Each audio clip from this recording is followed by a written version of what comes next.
Trapos! Olá a todos, deste lado Mónica Moreira, bem-vindos a mais um episódio do podcast Boca de Trapos. Hoje destaque para a conversa com Gonçalo Moraes, apresentador do programa Modo PlayStation, e também para a banda portuguesa Black Hill Cove.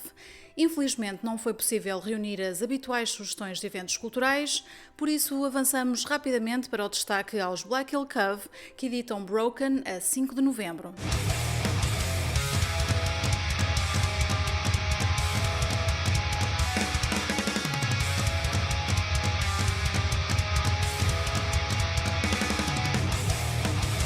Olá pessoal, nós somos os Black Hill Cove, eu sou o Nuno. Eu sou o João. Eu sou o Rui. O nosso álbum de estreia chama-se Broken e sairá dia 5 de novembro pelo Raging Planet. Estamos presentes nas plataformas digitais mais relevantes e onde podem ouvir os 3 singles que lançámos até agora. Por isso ouçam, apoiem e apareçam no dia 5 na incrível Almadense para o concerto de lançamento de Black Hill Cove. Siga aí pessoal!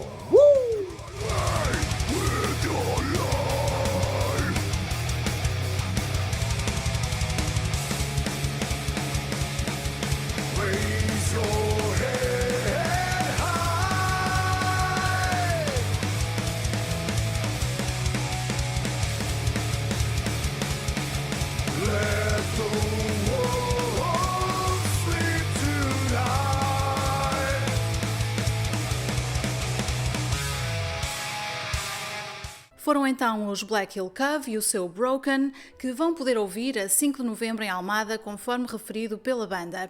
Conversa com Gonçalo Moraes, apresentador do programa Modo PlayStation, a seguir a este pequeníssimo separador. Gonçalo Moraes, bem-vindo ao Boca de Trapos, finalmente. É verdade, finalmente. Muito obrigado.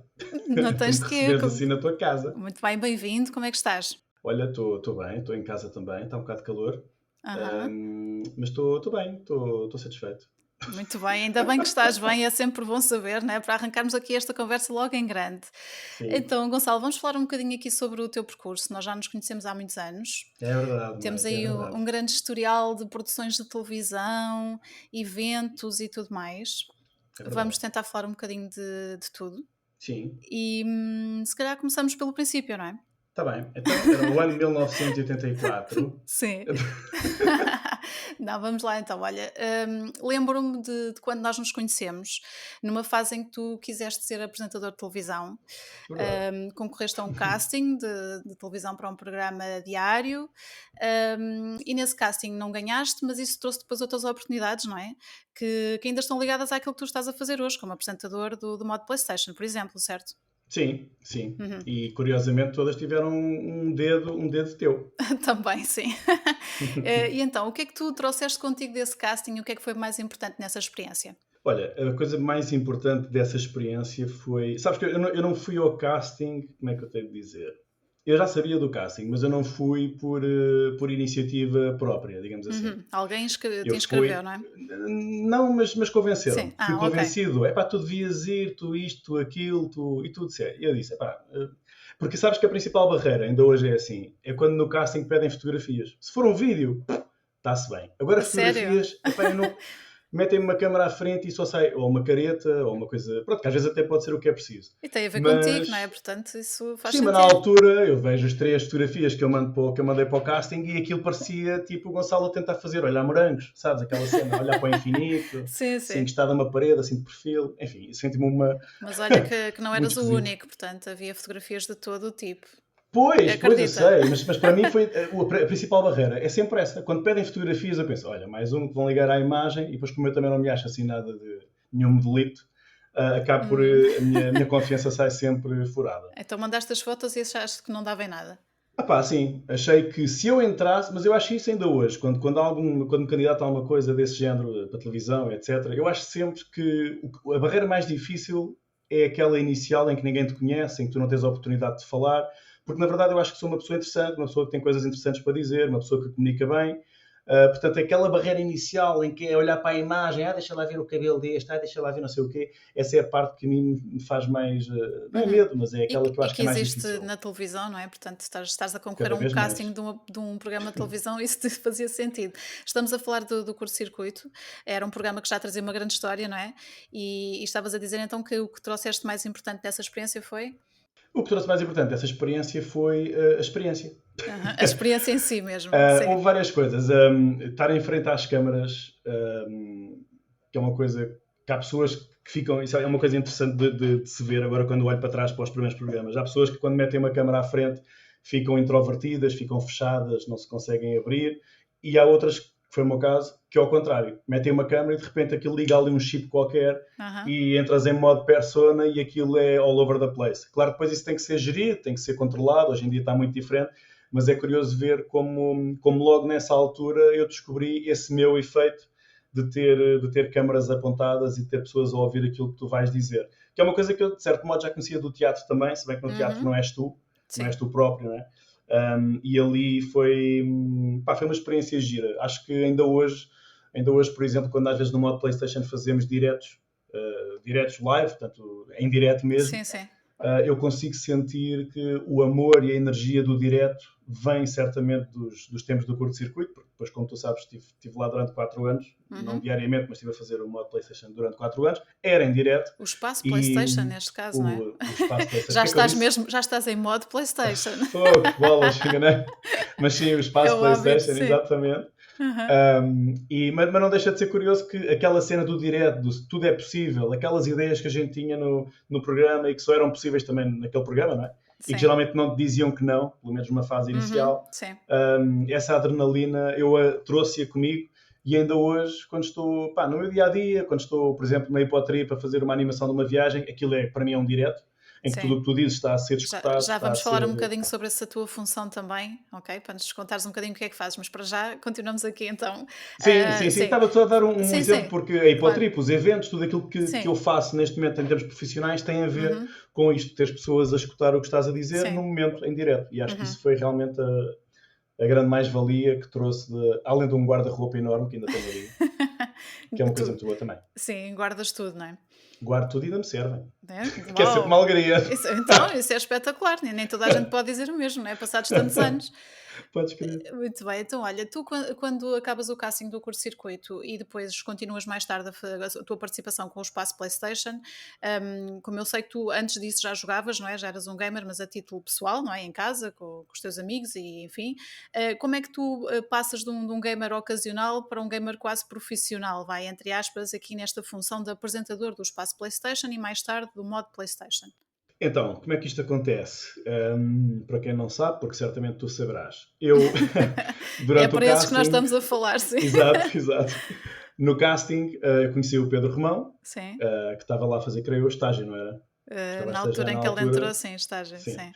Pá, e nós descobrimos, eu com o Pedro descobri logo uma coisa que também tinha em comum contigo, que era Dream Theater. Sim, também vamos falar sobre isso, sim. Videojogos e basicamente, como tu disseste bem, eu já jogava. Acontece que o Fernando Amaral, que era a pessoa que lá estava, na altura a fazer o espaço PlayStation, ou foi-se embora ou quiseram mudar a cara, e creio que após o casting, percebendo eu, e agora aqui uma pessoa da produção, teria mais autoridade para dizer o que eu estou a dizer agora, não sei se há aqui alguém disponível da produção para dizer, mas eventualmente a tração que eu tive com o público fazia sentido capitalizar. Sim. E então, a dada altura, um dia eu recebo uma chamada de uma pessoa chamada, como é que era? Mónica Moreira, sim.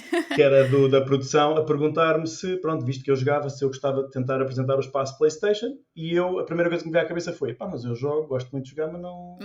Como tu disseste bem, jogo por opção, não jogo por obrigação, nunca foi não era jogador profissional, digamos assim.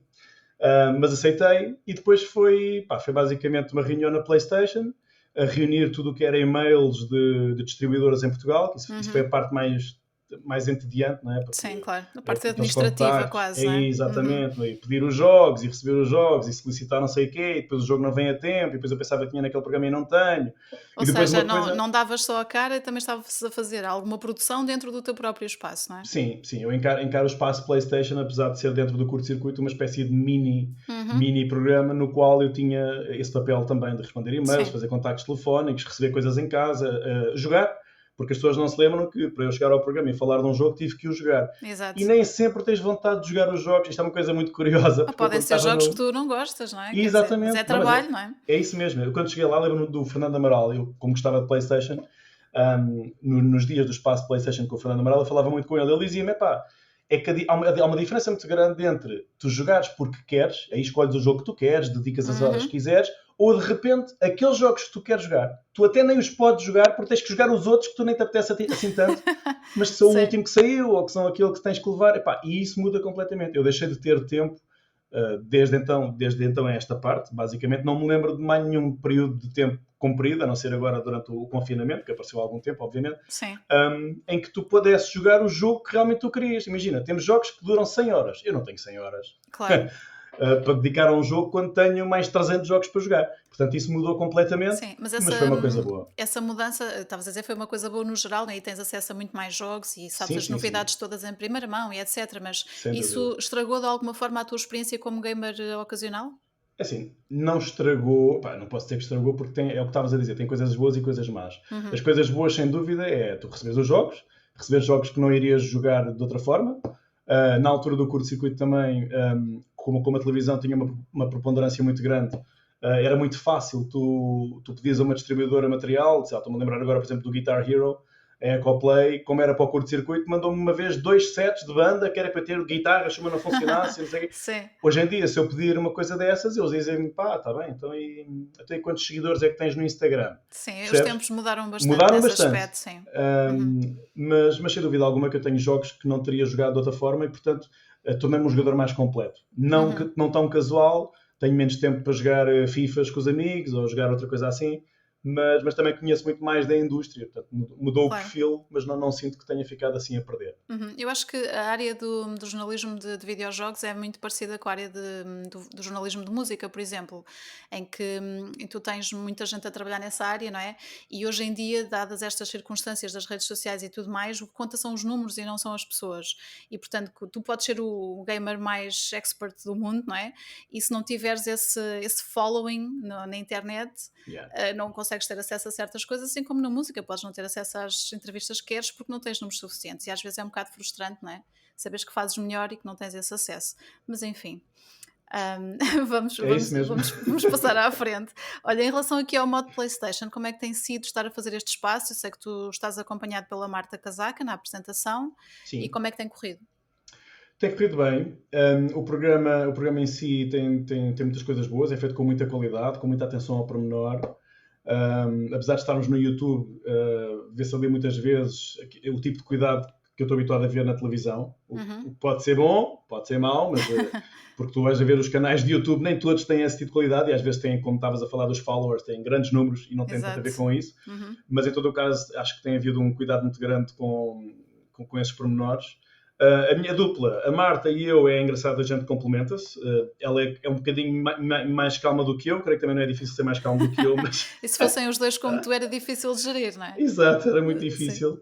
Mas acho que a coisa corre bem, a gente tem uma química engraçada. E pronto, temos estado a tentar fazer, após este período de confinamento, temos estado a criar ali uma regularidade de conteúdos. E pronto, com todas as dificuldades que nós sabemos que existem, às vezes em ter os títulos a tempo, temos tentado fazer o melhor possível dentro daquilo que são as ferramentas que nós temos ali no modo PlayStation, mas tem sido divertido, uma experiência engraçada. Já estou ligado à marca também há muito tempo, como tu Exato, sabes. sim. Portanto, para mim, a questão de vestir a camisola PlayStation foi sempre um dado adquirido, mas é bom perceberes que, ao passo que antes do modo PlayStation era uma coisa esporádica, só nos eventos de Lisboa Games Week, em que eu ia para o palco, Sim. o facto de teres uma presença constante ligada à marca acaba por ser também uma coisa que me agrada muito. Eu ia perguntar isso, no modo PlayStation, vocês estão sempre dentro de portas, ou seja, em estúdio, ou também têm a oportunidade de fazer eventos e estar no terreno? Olha, não sei dizer ao certo porquê. Ou melhor, sei. Sei dar-te a resposta que é a única possível, que é... Sim. Eu já fiz um modo PlayStation, um direto no Mosh XL Games World em 2000 antes da pandemia, 2019. 19, sim. Que foram 2 horas seguidas de streaming no canal do YouTube e que ainda lá está. Portanto, eu acho que há esse intuito. A questão é que, entretanto, meteu-se 2020 Exato. E, como nós sabemos, os eventos foram todos à vida. Uhum. Portanto, eu acredito que sim, acredito que assim que voltarem a haver eventos, vai novamente haver modo PlayStation Live no sítio, nos eventos, creio que sim, mas neste momento tem sido em estúdio. Aliás, ser em estúdio já é uma sorte, porque nós tivemos aí Exato. programas em que estávamos cada um na sua casa, porque não podíamos sair e não podíamos estar juntos, enfim. Sim, mas ainda com a possibilidade de continuar a manter conteúdo, não é? O que era bom também para quem estava fechado em casa e continuava Sim, a poder claro. ver-vos, não é? Com Claro as que vossas sim. sugestões. Tu, como apresentador, Gonçalo, tenho a certeza que te divertes muito mais fora de estúdio, não é? Do que em estúdio, até porque já tens uma grande experiência como animador de eventos, Sim. portanto, com certeza usufruis mais da experiência de estar na rua em contacto com as pessoas, ou estou enganada? Não estás nada enganada. Aliás, eu estou farto de dizer a eles, mas fazer coisas novas, deem ideias. A minha primeira ideia é sempre, deem-me uma câmara, vamos para o meio da rua. Mas não pode ser, por causa das máscaras. Mas eu estou farto de dizer, assim que houver possibilidade, pôr eu o Gonçalo na rua com uma câmara. Porque é isto, é o falar com as pessoas, o pegar no feedback que a pessoa te dá, tornar aquilo uma coisa engraçada, ou reparar em determinada coisa que a pessoa disse. Eu gosto dessa espontaneidade, e é que eu faço nos eventos. E acho que isso marca a diferença, porque tu, quando estás num estúdio, tens ou um guião, ou um teleponto, ou tens um conteúdo que tens que comunicar. Sim. Na rua, não. Na rua, tu estás a falar com pessoas, estás a comunicar com pessoas, e isso é sem dúvida alguma uma das partes que eu mais gosto deste trabalho de comunicação, né? Quando estás a comunicar, comunicas para alguém. Sim. Mas eu gosto muito do feedback. Gosto de pegar no que as pessoas me dizem e responder, e esperar por outra resposta, e no fundo o que estás a fazer agora aqui, não é? Estás-me a lançar uma pergunta, estou-te a dar uma resposta, e com base na resposta que eu te dou, tu conduzes a próxima pergunta. É um bocado isso. Exato. Olha, eu sei que tu tens marcado presença em vários eventos em Lisboa ligados ao gaming, o Lisboa Games Week foi um deles, e sei que é sempre muito trabalho, não é? São eventos que durante aquele tempo absorvem muito de nós, mas também do qual trazes para casa grandes experiências, não é? E grandes parcerias, e também uma grande química com as pessoas com quem trabalhas no terreno. Como é que é estar lá e ter que animar o público, estar nessa comunicação constante? É tão fácil. É a melhor resposta que eu te posso dar. É tão fácil. No início, os minutos que custam mais é o primeiro e segundo minuto em que tu pegas no microfone no primeiro dia. Sim. E as pessoas estão a entrar ainda no evento, está tudo ainda naquela procura da banca, do jogo X ou do jogo Y, e tu estás ali a tentar chamar a atenção para as pessoas. Mas assim que aparece alguém vestido de uma maneira esquisita ou com um penteado extravagante, tu fazes ali um picking nessa pessoa, de repente tens toda a gente a rir, e a partir daí é o que eu estava a dizer há pouco. Há um chip qualquer que muda aqui dentro e entras em modo bora lá, e vale tudo. Beatbox no microfone, chamar pessoas ao palco. Quando estamos acompanhados, tive alguns anos acompanhado com o Pedro Romão, então ainda é mais fácil, porque aí tu geras ali aquela relação um com o outro, e isso é uma química muito, muito interessante. E sei que vocês têm uma grande química, né, nesta coisa toda dos videojogos e não só. E sei que vocês, quando chegam aos sítios, até conseguem conquistar alguns espaços. Ouvi dizer que vocês fechavam a Lisboa Games Week com a música do Jurassic Park.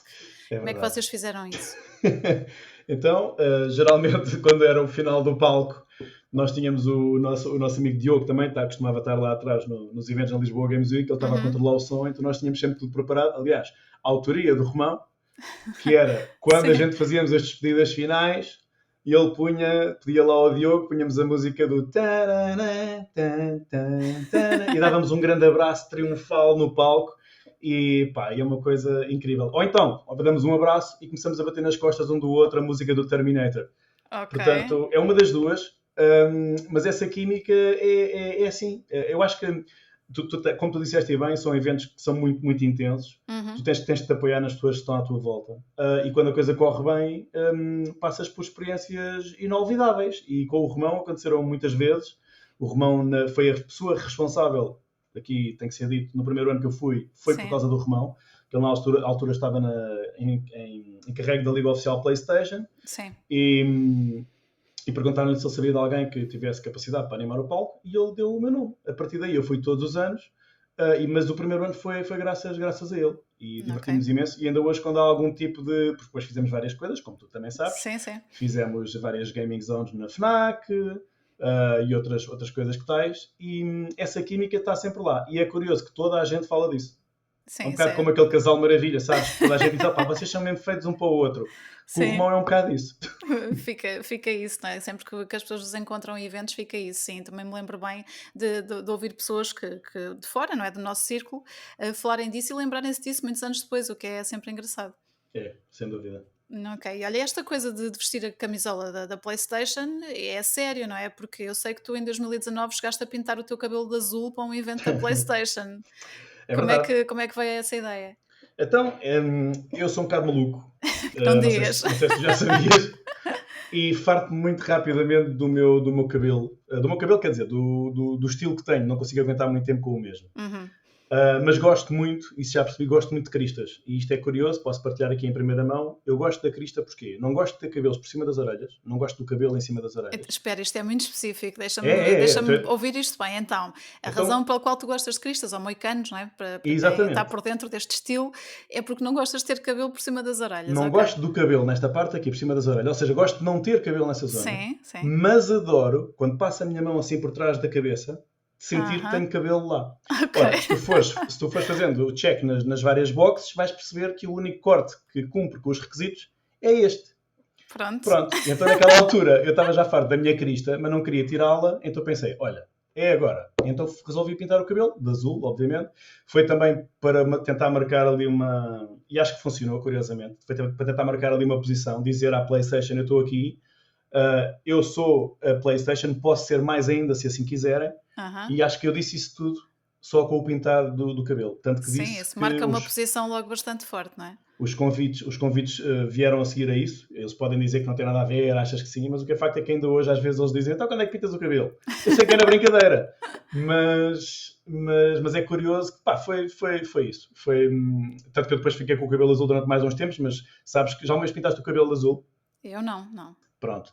É que para pintar o cabelo de azul, primeiro eles têm que tirar a cor toda do Sim, cabelo. tens de E esse escurar o produto, cabelo, sim. esse produto que eles puseram deu-me cabo do couro cabeludo. Eu andei o evento todo, não se nota, mas andei o evento todo a pôr óleo de argão, que tinha o cabelo todo muito seco, e o couro cabeludo a escamar por todo o lado. Tanto que eu assim que, pronto, acho que ainda foi antes do final do ano, tive que cortar o cabelo porque já tinha o cabelo a cair e tudo. E por isso é que eu não voltei a pintar tão cedo. Porque Mas para há mim... pessoas que passam a vida com o cabelo azul. Olha a Wanda Stewart, Sim. como é que ela consegue? Tinhas de ter pois. pedido algumas dicas, não é? Pois. Mas o meu Certeza couro que ela cabeludo não é muito teve esses sensível. problemas. Pronto. O meu couro cabeludo é muito sensível. Pronto. Ficou logo toda Mas se arrasada. quiseres voltar a pintar o cabelo de azul, fala com a Wanda Stewart. Tá com bem, tens o certeza contacto ela- dela? Tu tens o contacto Não da gente? tenho, mas arranja-se, não é? Arranja. Ok. Então pronto, está combinado. É isso mesmo, olha, nestas coisas todas, eu acho que também deve ajudar o facto de, como tu disseste há pouco, seres ator, não é? Teres essa vontade, esse gosto, não é? Também, e isto interfere nestas tuas coisas como animador, não é? Porque dá-te essa vontade, dá-te essa experiência. Tu encarnas papéis diferentes, não é? Eu sei que durante alguns anos fizeste animação de Oktoberfest, muito específica, vestida de tirolês também, não é? Exatamente. Como é que foi fazer isso? Tinhas estrangeiros, tinhas portugueses? Qual é que era o teu público? Portanto foi no Marriott, no Hotel Marriott. Uhum. Esse convite veio também por causa do chefe, o chefe António Alexandre, na altura que eu estive no Chef's Academy, no programa na RTP, ficou ali uma amizade. Uhum. Tanto que eu estive a fazer alguns espetáculos, eu sei que tu já lá vais, mas eu estive a fazer alguns espetáculos de comédia de improviso no restaurante do chefe. Sim. E ele, a dada altura, precisavam de alguém para animar lá o Oktoberfest, que eles chamam de Oktoberfest, no Marriott. Ele perguntou-me se eu estaria interessado e eu disse que sim. Pronto, o convite veio daí. Aquilo basicamente eles enchem o restaurante todo do hotel com mesas compridas, tudo decorado como deve de ser. Uma banda que vem diretamente da Alemanha, uns cotas espetaculares, papai com 80 anos, só geralmente a cantora é que é assim nova, eles são todos sempre os mesmos, tudo vestido a rigor, com os Lederhosen. Aprendeste umas coisinhas em alemão, não é? Assim, algumas coisinhas, sim. Sim. E depois, aquilo era... Tinhas muitos alemães, curiosamente, alemães que ou residem em Portugal, ou que estão de visita, e depois, claro, muitos portugueses que são entusiastas do Oktoberfest. É curioso, toda a gente beber umas cervejas, não é? Sim, mas canecos. Toda a gente perguntava se eu era alemão. É uma coisa curiosa. Mas ainda hoje ar me de alemão? perguntam... Tenho ar de alemão ou inglês. Porque eu sou muito branco. Sim. E tenho assim o cabelo claro. Então muitas vezes no Oktoberfest me perguntavam se eu era alemão. Ou então viravam-se para mim e começavam a falar alemão. Também era giro. Uhum. Começavam tipo, é Schwinn, e eu... Pois, Desculpe. eu só dizia ich sprechen Deutsch, tipo, que era para eles perceberem que eu não falo alemão. E pronto, mas era muito giro. Eram Sim. noites cansativas, porque aquilo era dançar, né? Basicamente a animação do Oktoberfest é esperar que as pessoas acabem de comer, ir dançando, fazer a apresentação lá de uma parte mais divertida. Nós tínhamos alguns concursos de beber cerveja, né? Sim, claro. Aturar bebedeiras também fazia parte. E pronto, mas foi muito giro. Foi muito giro. Gostei muito de fazer esses, não sei se foram 3, foram 4 anos consecutivos. Entretanto, eles deixaram de fazer esse evento, mas foi uma parte muito interessante. Foi uma escola muito gira. Foi giro, então. E olha, falavas que isto foi o resultado de um contacto que fizeste quando estiveste no Chef's Academy. Portanto, isto Sim, foi em 2014, participaste num programa da RTP, Chef's Academy, onde aprendeste a cozinhar, foi isso? sim. Como é que Curiosamente é correu mesmo isso? isso. Sim. Porque eu sei que havia muitas coisas básicas, não é? Que tu não sabias fazer e quando chegaste lá Nada. foste forçada a aprender rapidamente. Epá, sim. E olha que eu já contei isto algumas vezes. As pessoas pensam que aquilo é só um programa de televisão e que aqueles 20 minutos, ou coisa que o valha, que era uma aula de peixe, imagina, aula de peixe, Sim. apareciam 20 minutos no programa, mas nós estávamos realmente, e isto é a parte mais gira do programa, nós estávamos realmente 3 ou 4 horas consecutivas no estúdio a ter realmente aulas, e realmente com chefes. Epá, e isto pode parecer que não, mas nós estávamos lá, aquilo estava era um programa de televisão, mas eu acho que nenhum de nós, pelo menos na primeira temporada, que é a experiência que eu posso falar, Sim. nenhum de nós estava lá com aquela coisa do estamos na televisão, vamos aparecer assim ou vamos aparecer assado. Não, estávamos literalmente todos interessados em aprender a cozinhar. Eu não sabia cozinhar. Hoje em dia posso dizer que faço um risoto de comer e chorar por mais. E o meu interesse em termos de comida, eu sempre gostei de comer, mas agora mudou ligeiramente a forma como eu olho para a cozinha. Sim. Agora fico entretido na cozinha, eu gosto de cozinhar, gosto de inventar, é uma coisa tipo zen. Uma coisa tão simples como picar cebola, com uma técnica como deve ser para não cortar os dedos, Sim. coisas básicas que nós aprendemos realmente no programa. Portanto, eu não ganhei o programa, mas ganhei muito, muito, muito em termos de experiência pessoal para a vida com o programa. E lá estava a falar também, estes conhecimentos, a chefe Marlene, ainda hoje quando vou ao restaurante dela, ela se lembra de mim, o chefe António Alexandre, com quem tive o prazer de trabalhar noutros eventos, Sim. o chefe Kiko, que de vez em quando não me lembro dele, o Cordeiro, se calhar não, porque o Cordeiro era assim mais excelente. Sim, eu ia-te perguntar sobre isso, como é que foi a relação com o chefe Cordeiro? Ela assim um bocadinho mais abrupto, não é? A lidar com os concorrentes e de forma Sim. geral, sim. Eu acho que o chefe Cordeiro é aquele chefe da terra. Estás a ver? Estás a ver o género? Sim. É assim tipicamente português e acho que também ali a persona no próprio programa, como ele era o diretor da escola, digamos assim, foi um bocado de aproximar-se. Não digo que era a tentativa de imitar, mas um bocado de aproximar-se àquela ideia que nós temos do chefe, né? Aqueles Gordon Ramsays que gritam com os gajos na cozinha, you donkey. Ele nunca nos chamou donkey, né? Mas acho que parte dessa postura dele caía muito na persona do programa, porque depois quando as câmaras desligavam nós conseguimos ter uma conversa, não diria de igual para igual, porque ele fazia questão de manter aquela eu aqui, vocês aí, mas nunca foi uma coisa desagradável, antes pelo contrário nós divertimos imenso com ele. Portanto, a relação não foi difícil, não foi nada difícil. E então, esta experiência no Chef's Academy foi mais uma experiência no teu currículo, porque tu, entretanto, passaste por várias áreas. Para quem não sabe, tu tens um curso de cardiopneumologia e queres explicar um bocadinho às pessoas o que é que isto é, para quem não sabe? Sim, é um curso da área das tecnologias da saúde, que basicamente são os profissionais que vos fazem, se tudo estiver legal, são eles que fazem e não a senhora da recepção, como em algumas clínicas, portanto, tomem atenção a isso. Sim. Mas tudo quando são eletrocardiogramas, ecocardiogramas, provas de função respiratória, etc, etc. Tudo o que são basicamente exames de diagnóstico e terapêutica na área da cardiologia, pneumologia. E o que é que te levou a entrar num curso de cardiopneumologia? Na altura em que escolheste, não é? Com as várias opções que havia, o que é que te levou para este curso?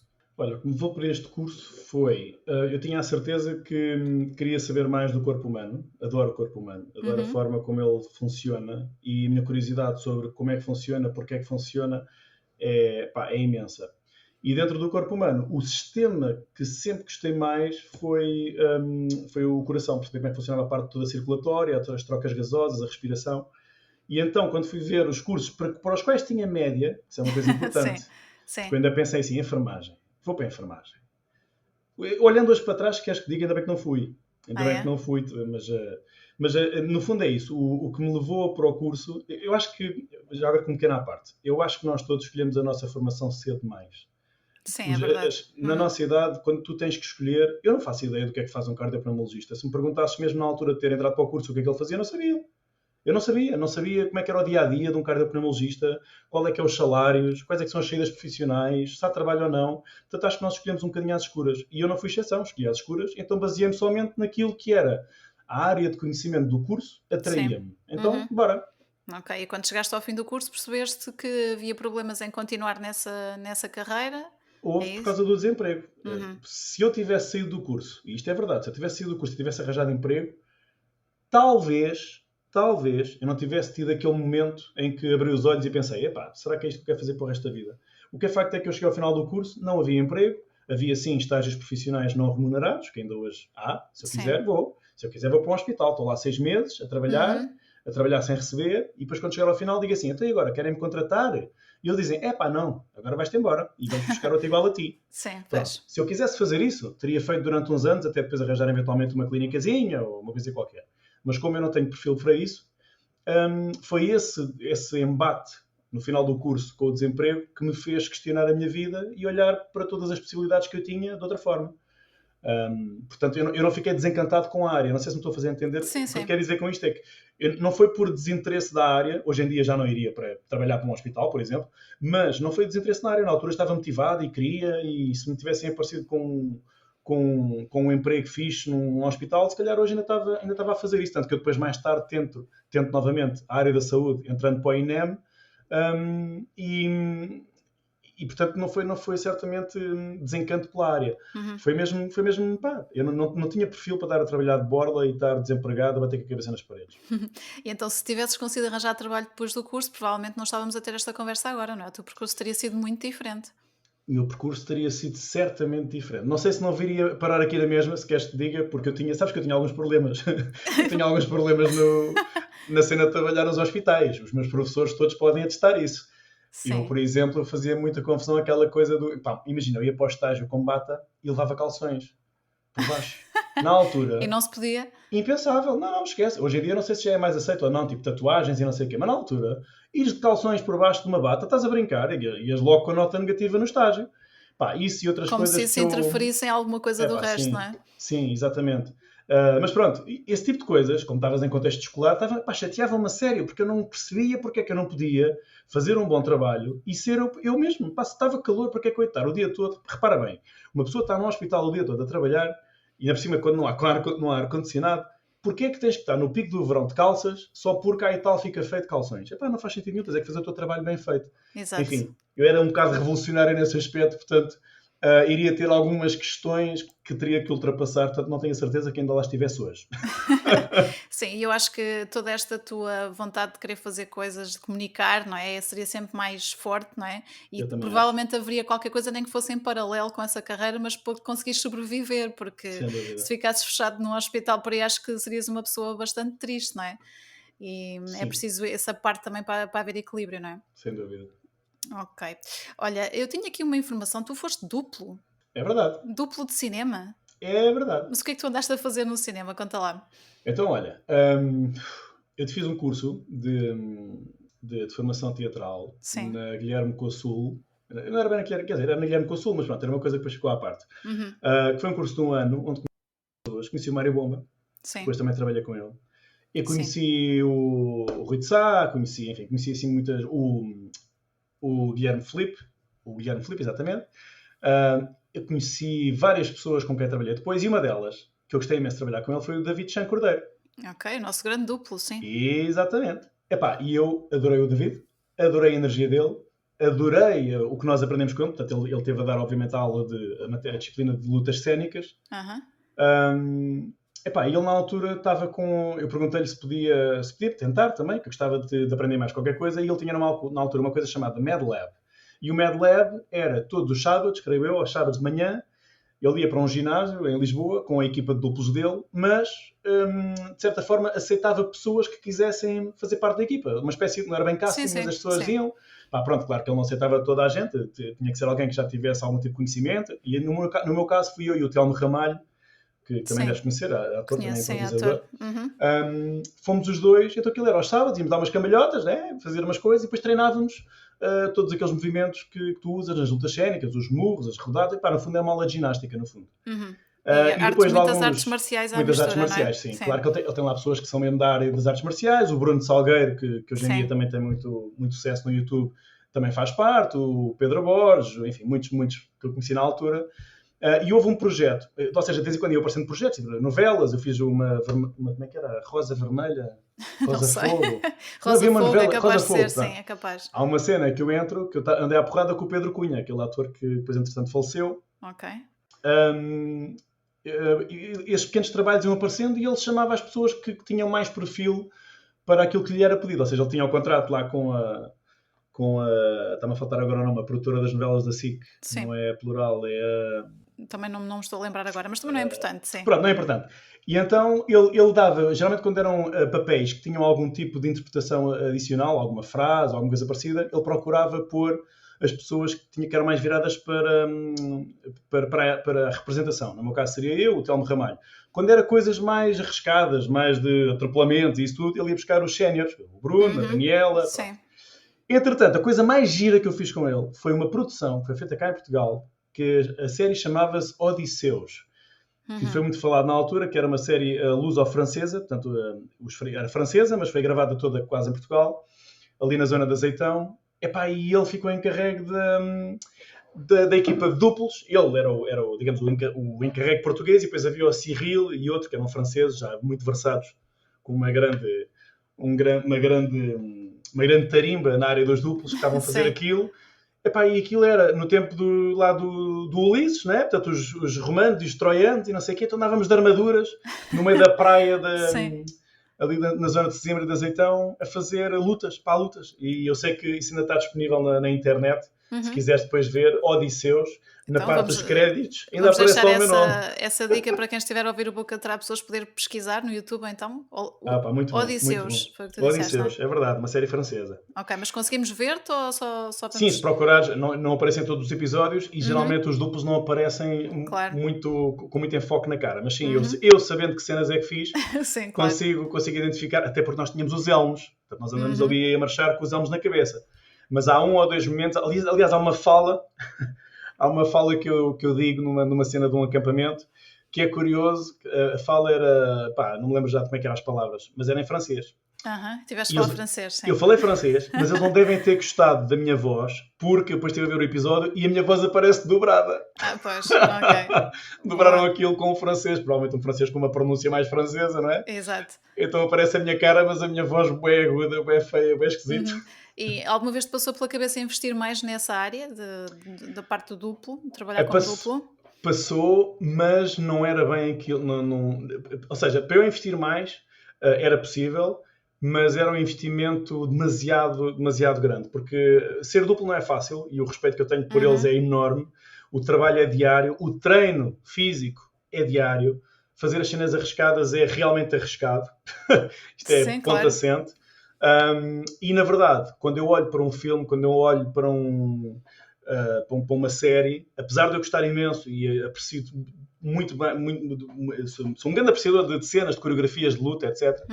Aí de cenas arriscadas, mas quando eu olho para uma série, o que eu me vejo a mim a fazer é o lado do ator, percebes? Pois, então, tem sempre a ver com isso, sim. Exatamente, quando eu olho para as duas coisas, foi uma experiência espetacular. Eu, por exemplo, eu acho que eu seria um Tom Cruise.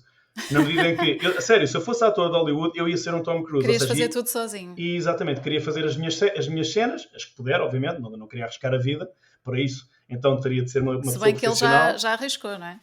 Sim, ele já arriscou, mas ele é maluco. Pronto. O Tom Cruise é maluco.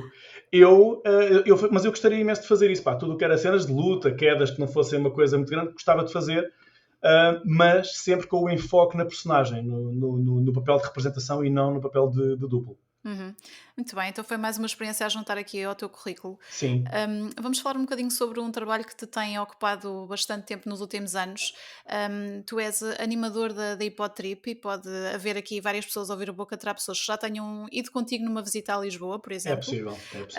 Conta lá um bocadinho como é que tem sido esse trabalho de estar a acompanhar pessoas, a dar a conhecer uma cidade, a capital do nosso país. Olha, eu sempre odiei cidades. Começas bem. Começo bem, não é? Sim. Eu gosto muito do campo, gosto muito do verde, gosto de não ter muitos carros à volta e trabalhar em Lisboa para mim sempre foi um pesadelo. Mas A Lisboa que nós andamos a mostrar na Hipotrip é uma Lisboa completamente diferente daquela que eu imagino quando vou de carro e estou no trânsito, na segunda circular. O que nós mostramos aos turistas é a Baixa Lisboeta, falamos do terremoto, falamos de grandes eventos, falamos dos monumentos, falamos dos descobrimentos portugueses. E então tenho visto com muito, muito bons olhos e tem sido um prazer imenso estar a apresentar a nossa cidade, não só aos estrangeiros, mas também às pessoas de Portugal, porque muita gente não sabe algumas das curiosidades, pequenas curiosidades, as expressões, de onde é que vieram, determinadas histórias de alguns locais da cidade. Isso é muito gratificante também, perceber que os portugueses saem de lá a dizer: epá, você disse-me coisas que eu moro em Lisboa há 50 e não sei quantos anos e não sabia, não sei o quê, e nunca pensei. É muito, muito giro. Aliás, tu quando, há dois tipos de reação, geralmente são sempre boas. A experiência que eu tenho é que as pessoas gostam muito, muito do nosso trabalho. Os portugueses, por exemplo, vão à Hipotrip por causa daquela coisa do anfíbio que entra na água. Sim, convém dizer isso. Portanto, o Hipotrip, que para quem não está em Lisboa também não conhece, é um veículo anfíbio, anda na estrada e depois entra na água, não é? Exatamente. Sim, e dá a conhecer a cidade de perspectivas diferentes. É bastante particular nesse aspecto.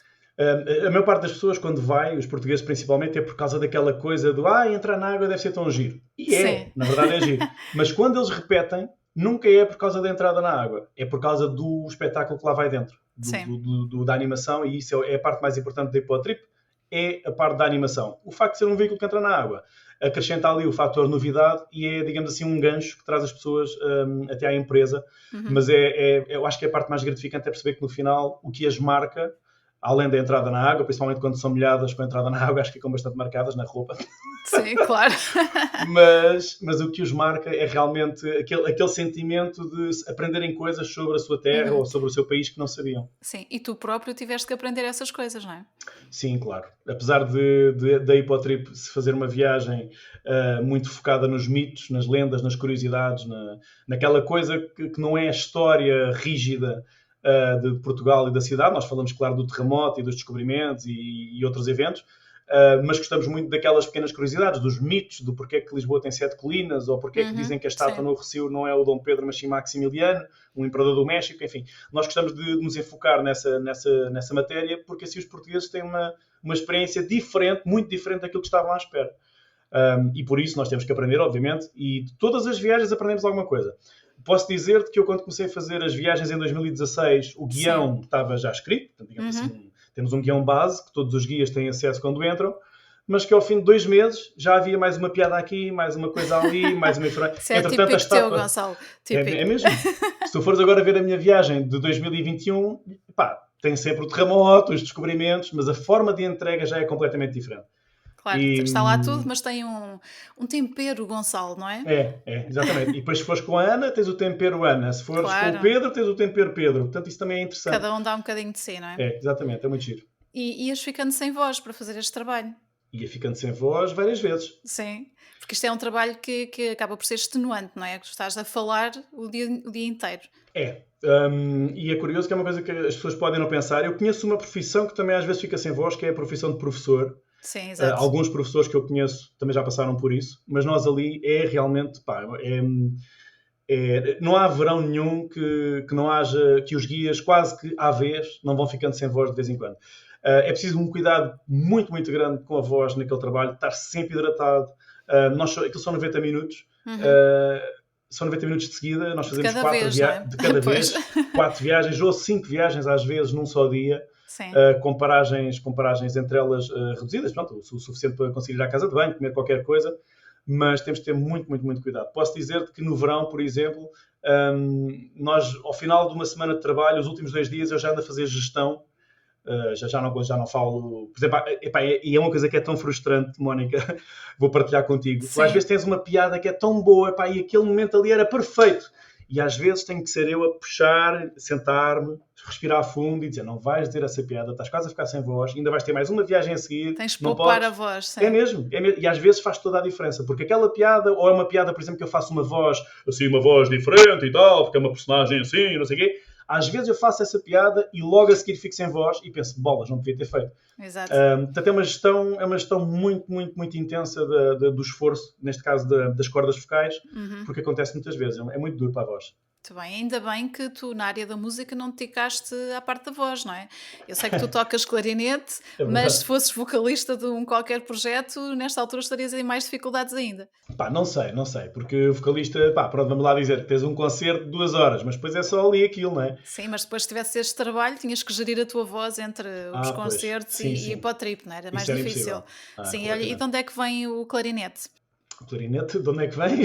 Sim, de onde é que foi o clarinete na tua vida? Então, o clarinete, Porque deixa-me tu lá ver se eu tocas numa banda consigo. filarmónica, é importante É dizer. verdade, é que agora já nem é filarmónica, agora é Ah, a banda não? sinfónica da Ilhana, porque nós, Uau, de há uns ok. anos para cá, temos também contrabaixos e violoncelos, Muito portanto bem. o timbre da banda mudou, então agora classifica-se como sinfónica. Ok, muito bem. Então, eu sou da Ilhandra, a Ilhandra tem banda, a coletividade tem mais de 160 anos e tinha, por acaso é curioso, tinha um bisavô, que já cá não está, que tocava trombone, tocou trombone na banda há muitos anos. Que engraçado, sim. Então sempre houve ali aquela coisa da música, eu não conheço mais ninguém, ou seja, houve um salto geracional desse meu bisavô para mim. Sim, Sei que houve um tio-avô que tocava banjo, que faleceu agora recentemente, sim. E o banjo mas já não tem nada a ver com já não tem nada a instrumentos de ver. sopro, sim. Exatamente, mas eu sempre gostei de música. E então, quando cheguei ali à segunda classe, entrei para a escola de música da banda, para aprender, como há hoje em dia as atividades de enriquecimento curricular, os miúdos uns vão para a ginástica, outros vão para o taekwondo, eu fui para a banda.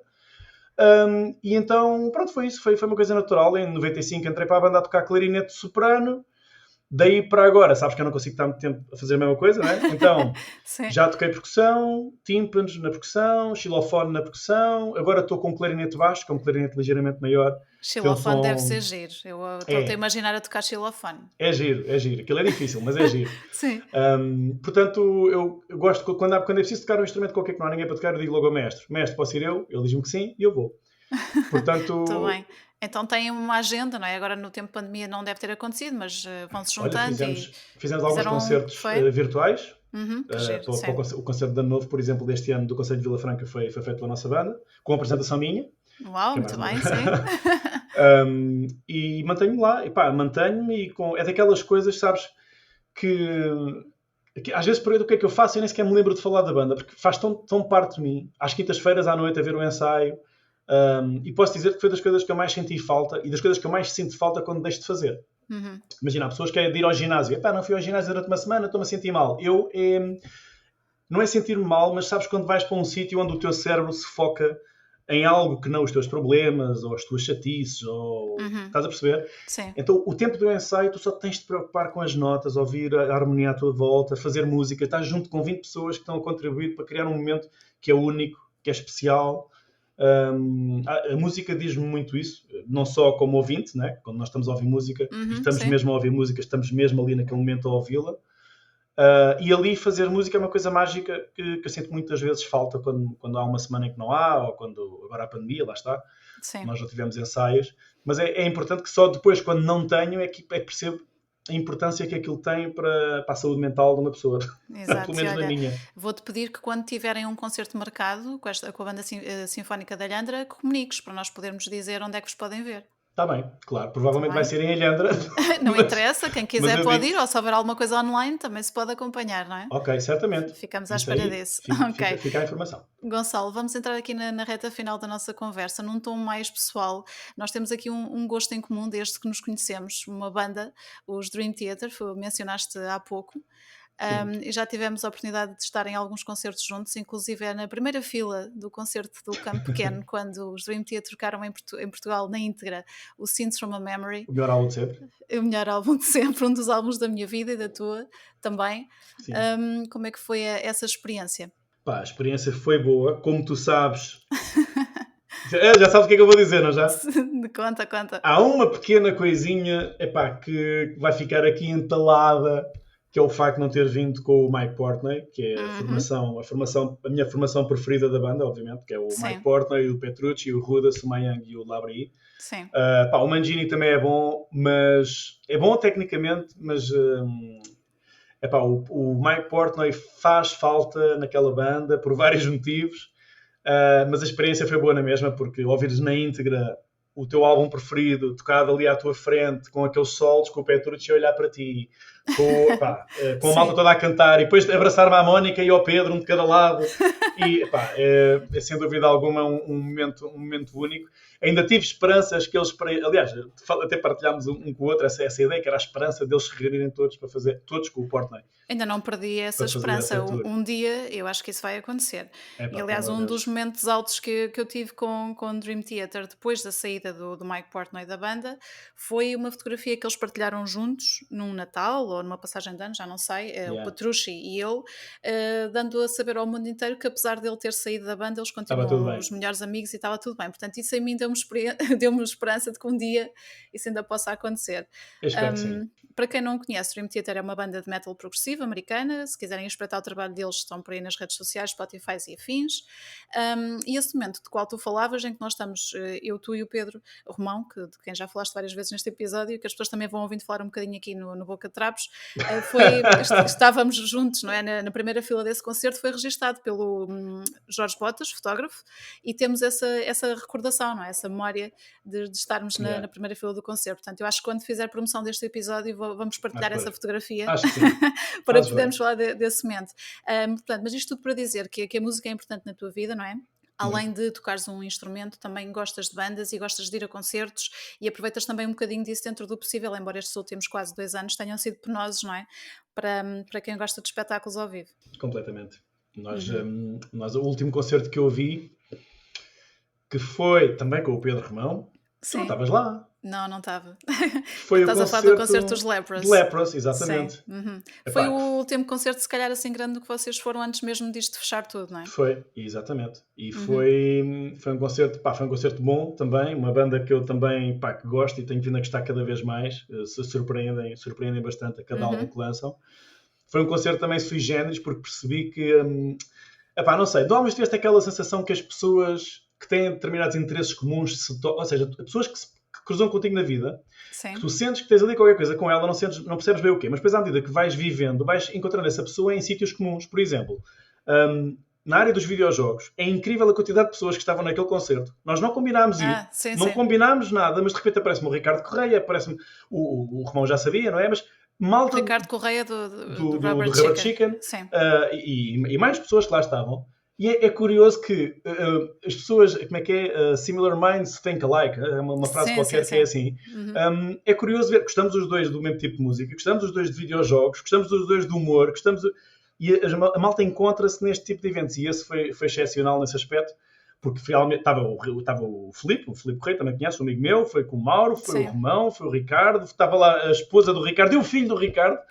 O filho do Ricardo tem, não sei se são 8 anos ou 9 anos. Eu tenho que dizer, e beijinhos ao Ricardo e à Ana, isto para dizer que o filho deles, o Alex, a banda favorita dele são os Lepros, portanto, eu e o Pedro encontrámos-los no Comendatio, em Tomar, num concerto de Lepros, portanto, isto já começa a ser um hábito e lá está, é uma família quase, não é? O pessoal vai se encontrando aí nos concertos. É mesmo, muito, muito bom. Eu gostei muito de os ver no RCA, no concerto, no outro concerto anterior que eles tiveram. Esse também não vi.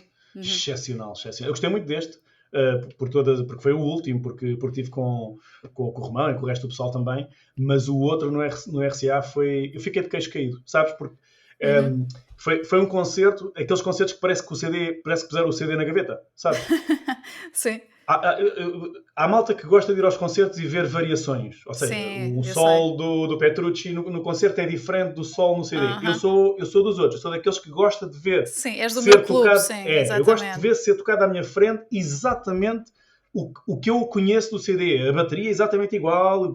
Não gosto quando eles põem a inventar aquelas coisas que não fazem parte do CD. Isto agora deve ter estourado o som, desculpa. Estourou, sim senhor. Sim. Não, mas eu percebo o que é que estás a dizer, porque eu também sou assim e fico chateada às vezes de estar à espera de certos momentos em que nós idealizamos que sejam de uma determinada maneira, quando vemos bandas ao vivo e depois são completamente diferentes porque eles lhes apeteceu fazer outra coisa qualquer. Então perceberás porque é que este concerto do RCA foi lindo, porque parecia mesmo que tinham pegado no CD e carregado no play. Foi incrível, incrível. O vocalista então é uma cena. Haverá outras oportunidades, com certeza. Eu não sou a maior fã do mundo de Lepros, mas gosto de algumas coisas e quando eles vierem outra vez estaremos lá então para testemunhar, esperando que eles ponham um CD na gaveta, entre aspas. Outra vez, porque eles têm um som muito particular e a voz dele também, não é? Muito especial, que é bom que esteja no ponto. Ou então ao Opeth, também pode ser ao Opeth, também não me importava. Ao Opeth já vi mais vezes e já vimos também juntos, não é? Sim. E também são boas experiências. Há alguma banda que esteja no teu top que ainda não tenhas tido a oportunidade de ver? Epá, eu tenho andado a ouvir assim, já vi Dimmu Borgir, Uhum. Também já vi, sim. já vi Dream Theater, Leprous, Opeth, assim no meu Eu top. não sabia que eras Pá, assim tão fã de Dimmu Borgir. epá, como assim? O que é que quer dizer, o que é que quer dizer com isso? Não, eu estou a dizer porque não sabia mesmo, porque de tanta coisa que nós falamos e conhecemos há tantos anos. Eu não sei, já te disse que entrevistei o Sagrado? Sim, disseste, Ok, claro, no Hermal há muitos anos. e disseste, foi Sem nessa altura que eu maquilhagem. viste sem maquilhagem, exatamente, estás a ver como eu me lembro? Exato, lembras-te disso. Lembras-te também de eu dizer que ele é giro, não é? Que sem E, maquilhagem nota-se muito mais. foi isso que me marcou, foi tu dizeres, ai, o Sagrado sem maquilhagem é tão giro. É verdade, isso já foi há tantos anos. Bem, quando se olha para trás, não é? E se Pois, vê a quantidade de tempo que já passou, isso já foi há assustador. quase 20 anos. Ai, É verdade. fogo. Foi no mítico Hermal em que houve o apedrejamento dos Nickelback. Dos Lembras dessa Nickelback, história? exatamente. Exato. O concerto dos Slipknot e Pai, tudo estou-me a mais, sim. rir, se calhar tens aí Sim. fãs de Nickelback a ouvir isto. Sim, não teve piada nenhuma no fundo, mas Não teve agora, piada, passados estou-me a quase rir. 20 anos, já nos podemos rir disso tudo, claro que sim. E sabes que o mais curioso desse dia foi que eu estava lá como jornalista e um operador de câmara comigo, e no momento em que isso aconteceu, como ainda não era tempo de nós gravarmos, estávamos só à espera, o meu operador de câmara tinha ido buscar um gelado. E portanto, quando aconteceu aquilo tudo, eu não tinha ninguém para filmar o que é que estava a passar. E mais tarde, quando foi preciso editar a peça para passar no curto-circuito, tivemos que ir buscar outras imagens à net daquele momento exato do apedrejamento, e o momento em que os Nickelback abandonam o palco, porque não tínhamos imagens nossas. Yeah, Então, pronto, é mais uma daquelas histórias da estrada, não é? fica para a história. Que ficam, exatamente. Olha, Gonçalo, muito obrigada pelo teu tempo, foi uma conversa engraçada. Já Aqui acabou. acabou, se quiseres, queres falar de mais alguma coisa, dou-te esse Não, espaço, não. essa liberdade. Não, realmente passou rápido. Estava aqui a olhar Sim, uma hora, passou não quase é? uma hora, Pois exatamente. é, pois é. Sim, acho que falámos um bocadinho de tudo. Demos a conhecer o teu percurso e o teu trabalho às pessoas que estão a ouvir o Boca Trapos hoje. E tivemos aqui um bocadinho este toque pessoal, já que somos amigos há muito tempo, que é também curioso, não é? Saber estas histórias. Sim, Alguma muito coisa que gostasses de curioso. partilhar antes de nos despedirmos? Sim, claro, porque Sim, eu falei nisso e faço questão de o dizer. sim. Quando eu disse que tu metias o dedo na minha vida, Sim, tu, sim. tu, tu meteste o dedo muitas vezes, Mas porque vá, não exageres, vá. tu ligaste-me para eu ir para apresentar o espaço PlayStation do curto-circuito. E o meu Espera trabalho, aí, desculpa. Vamos um bocadinho atrás. Terei sido eu também a ligar-te a dizer que tinhas sido escolhido para o casting? pois foste, pois Porque foste. era um E eu dei dos um meus pulo na papéis na cama. altura, né, era ligar às pessoas a dizer: Olha, foste escolhido para o casting. Exatamente. Sim, Foste tu. ok. No final do casting, quando eu não fiquei, foste também tu que vieste ter comigo e que disseste Sim. que apesar de coisa que achavas que eu devia ter ficado, Uhum. e isso foi curioso, que isso ainda me marca hoje, e falo disto algumas vezes, porque foi uma espécie de luz ao fundo do túnel. Ou seja, no momento em que tu acabas por sentir, epá, não, isto está tudo viciado, isto não sei o quê, isto é tudo assim, isto é tudo assado, tens uma pessoa que tem a unidade de vai ter contigo e te diz aquilo que realmente acha, independentemente do que isso possa significar. Uma pessoa da produção, que podia Sim. estar a defender a postura da produção, isso significou muito para mim.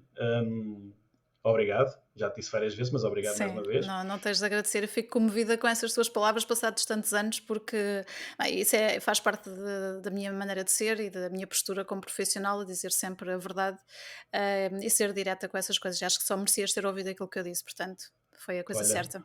eu também fico emocionado quando diz essas coisas e acredito que foi uma coisa que me marcou mesmo. Ainda hoje penso nisso. Marcou-me. Eu lembro-me de tudo desse momento. De tu me chamares lá para aquele cantinho, para aquele corredor lá atrás. Sim, sei, exato. E dizeres-me foi muito importante para mim e ainda hoje me marca pela positiva, porque é um sinal de que há pessoas fixes no mundo, que há pessoas que valem a pena. E mais tarde, E fico contente que isso tenha resultado e que tenha ajudado, não é, no teu percurso, pronto. sem dúvida. E depois mais tarde, adivinha quem é que me mandou?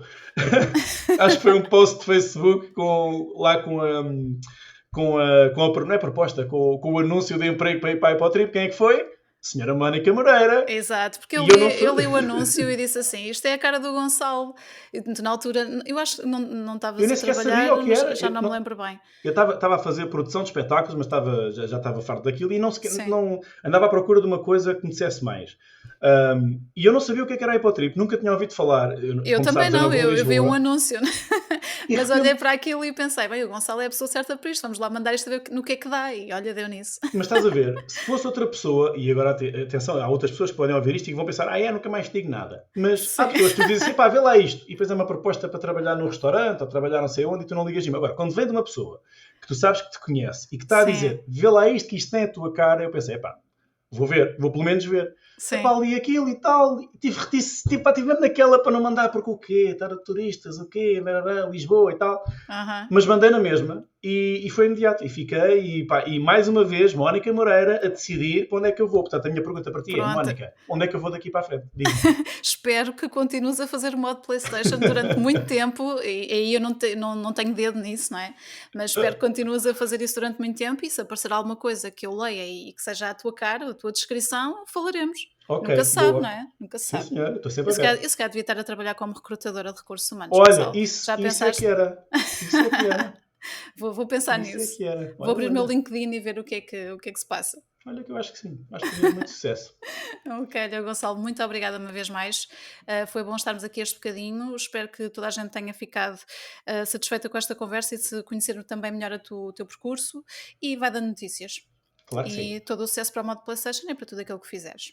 Certíssimo. Muito obrigado, Mónica, pelo convite. Obrigada. Foi um prazer enorme. Beijinho, igualmente. Tchau. Beijinho, Mónica. Termino por hoje. Já sabem que podem seguir o Boca Trapos através das redes sociais, Facebook, Instagram. Podem ouvir também estes episódios através da vossa plataforma preferida ou ainda através do YouTube. Obrigada por terem estado desse lado. Tenham uma boa semana. Até ao próximo Boca Trapos. Boca Trapos!